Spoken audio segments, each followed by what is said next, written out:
o senhor Xue Xiangjing, primeiro vice-ministro da República Popular da China.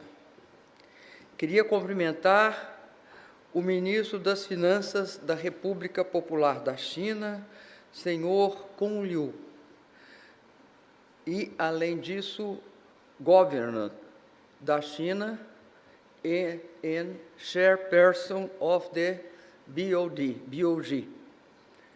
Queria cumprimentar o ministro Fernando Haddad, ministro das Finanças da República Federativa do Brasil e governador pelo Brasil.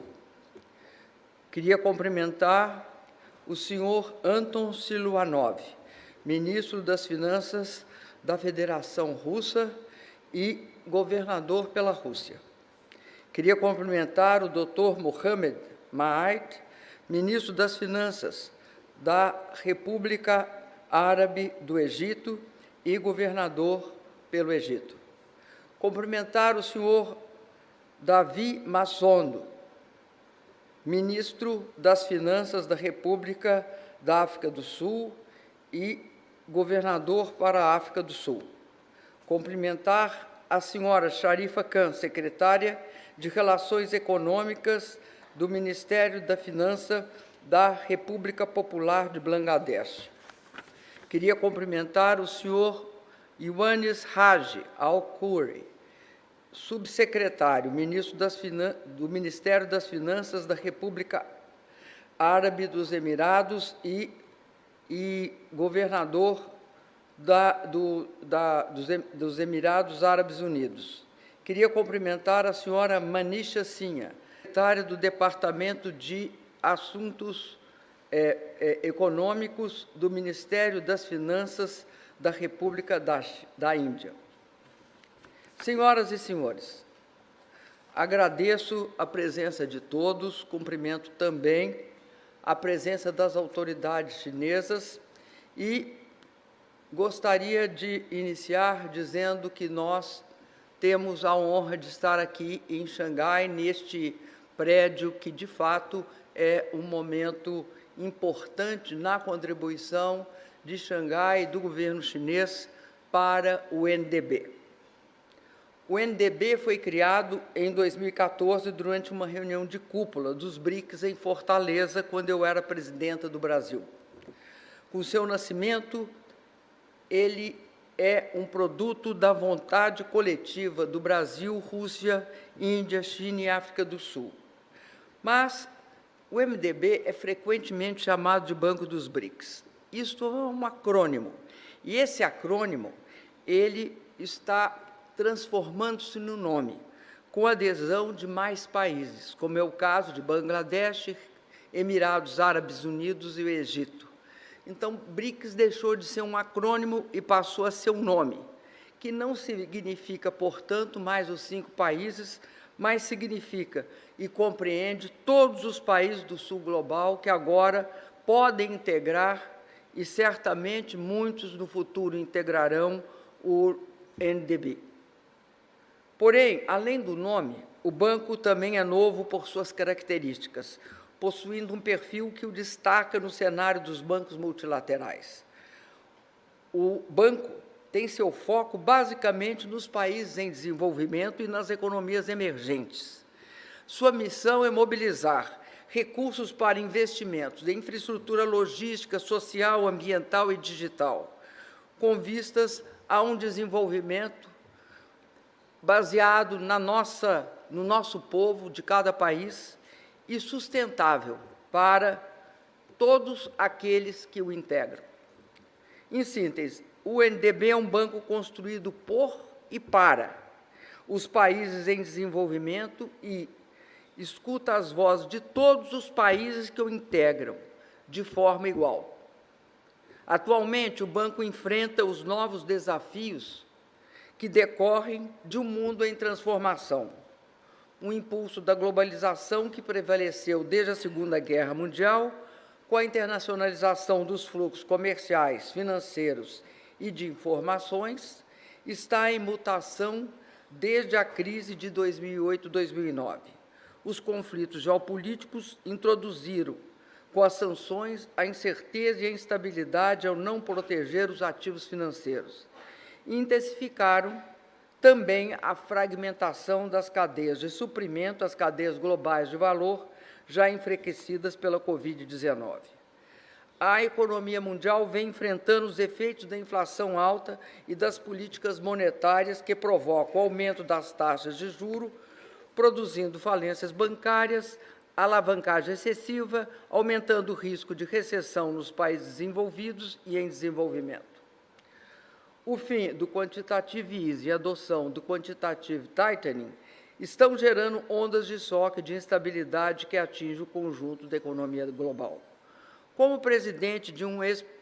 ex-presidente de um país em desenvolvimento, sei como os bancos multilaterais são importantes e, acima de tudo, conheço o imenso desafio que é obter financiamento na escala necessária para enfrentar os desafios econômicos, sociais, logísticos e ambientais dos nossos países.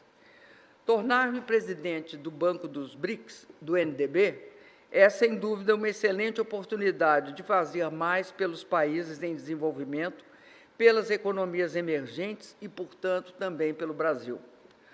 Apoiamos, nós do Banco, as estratégias nacionais dos países integrantes com vistas à redução das emissões de gás de efeito estufa, financiando energias renováveis, infraestrutura verde e resiliente, na direção de um crescimento de baixo carbono.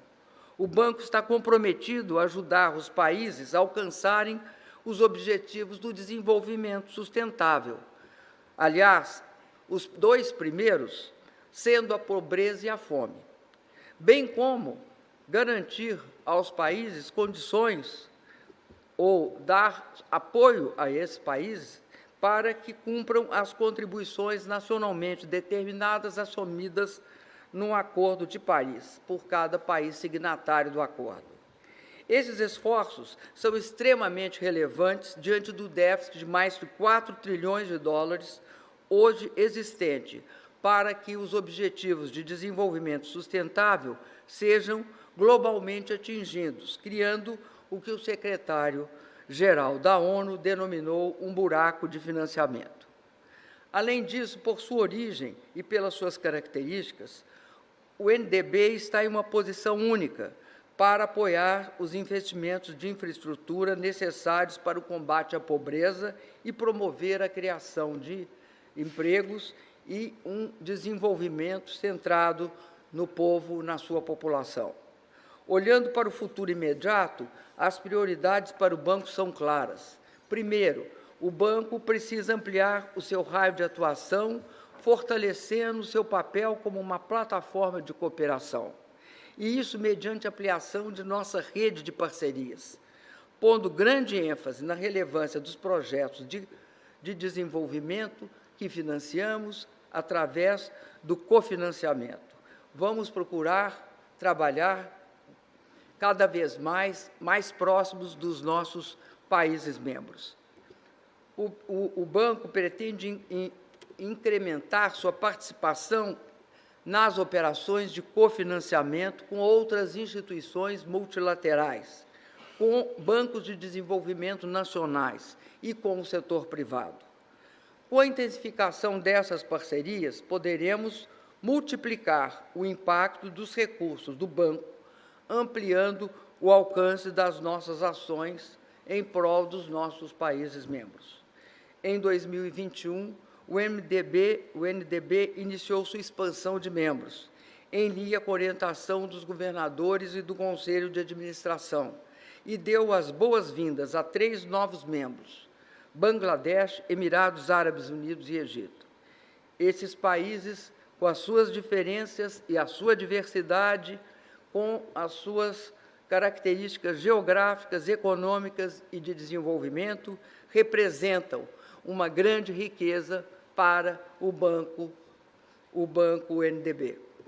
Nossa abordagem para a expansão do número de países buscará, então, sempre maior diversidade, tanto em termos geográficos, como em estágio de desenvolvimento, como em tamanho de país.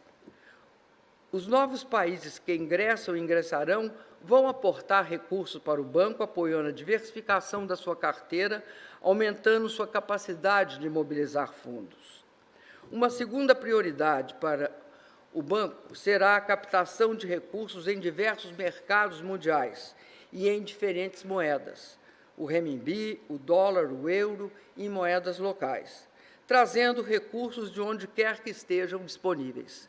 Ao mesmo tempo, buscaremos financiar uma parcela maior dos nossos projetos em moedas locais, com o duplo objetivo de fortalecer os mercados domésticos de capital dos países membros e de proteger nossos mutuários dos riscos de flutuações cambiais. Por possuírem moedas que não são plenamente conversíveis dentro da arquitetura financeira global, as economias dos países do Sul global com frequência sofrem os impactos negativos de flutuações bruscas em suas taxas de câmbio. Além disso, muitos projetos de infraestrutura cruciais para o desenvolvimento sustentável geram suas receitas em moeda local e pretendemos oferecer alternativas mais compatíveis. Notadamente, será o setor privado em um foco o que mais se beneficiará, o segmento que mais se beneficiará dessa iniciativa por meio dos Project Finance e de outros tipos de projetos de financiamento, na medida em que se torna cada vez mais difícil conceder garantias soberanas para muitos desses empreendimentos. O financiamento em moeda local representa hoje 22% da carteira do banco, basicamente denominado em renminbi, e nós pretendemos chegar e ampliar até 30%. Uma terceira prioridade, que eu começo a finalizar, é a promoção da inclusão social. O NDB precisa apoiar projetos que ajudem a reduzir as desigualdades e que contribuam para melhorar os padrões de vida das grandes comunidades de pobres e excluídos que existem no nosso Sul global. Ao zelar pelo impacto social dos seus financiamentos, o MDB deve mirar para além do aumento da renda e da inclusão, na esfera, né, dos salários e dos rendimentos. A inclusão produtiva e o acesso a serviços públicos são essenciais. Dentro do NDB, nós temos algumas experiências de sucesso nessa área, sendo que se destaca mais sem dúvida nenhuma, o fato de, em 2021, a China ter conseguido elevar da pobreza extrema 800 milhões de pessoas. O objetivo estratégico do NDB é o de tornar-se o principal banco de fomento para os mercados emergentes. O banco, constitui uma cooperativa de países que compartilham um compromisso inarredável com a agenda climática e ambiental, com a agenda de inclusão social, com a agenda logística e de ampliação das condições econômicas dos países.